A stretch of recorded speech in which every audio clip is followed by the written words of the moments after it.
നമ്മുടെ ഓരോരുത്തരുടെയും ഉള്ളിൽ ജീവിതത്തിൻ്റെതായ ഒരു ചിത്രം നമ്മൾ വരച്ചു ചേർക്കുന്നുണ്ട്. ഓർമ്മകളിൽ ചിലവ മങ്ങിയും ചിലവ തീർത്തും തെളിഞ്ഞും തീർത്തെടുത്ത ഒരു ചിത്രം.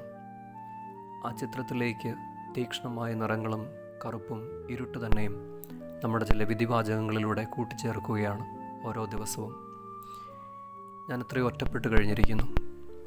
വളരെ കർക്കശമായി പരുഷമായി ജീവിതം തീർത്തും തുലച്ചു കളഞ്ഞിരിക്കുന്നു.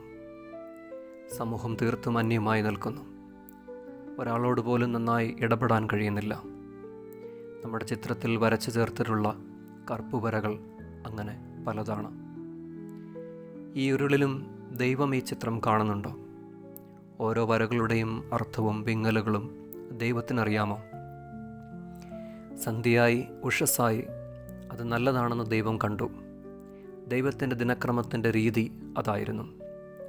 നമ്മുടെ എല്ലാ കഥകളും ചിത്രങ്ങളും ദൈവത്തിൻ്റെ ചരിത്രത്തോട് ചേർന്നതാണ്. ദൈവം തൻ്റെ ഹൃദയത്തോട് അവ ചേർത്ത് വയ്ക്കുന്നു. ഓരോ ചിത്രവും ചിലത് വേദനയോടെ തന്നെയാണ്. കാരണം അനേകരെ തകർത്തെറിഞ്ഞ കഥകളും അവയ്ക്കിടയിലുണ്ട്.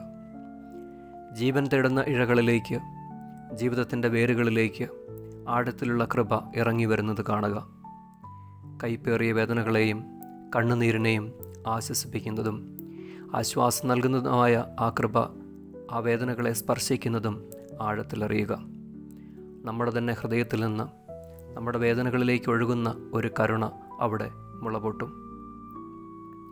ഹൃദ്യമായ ആലിംഗനത്തിൻ്റെ രഹസ്യം ഈ സന്ധ്യ നമ്മുടെ നിഴലുകൾക്ക് നൽകട്ടെ. കൃപ അവയെ സമാധാനത്തിലേക്ക് ലയിപ്പിച്ച് ചേർക്കുന്നു. ജീവിതത്തെ ഒരു അഭിഷേകമുള്ള ഒരു പ്രത്യേക കൃപയാക്കി മാറ്റട്ടെ.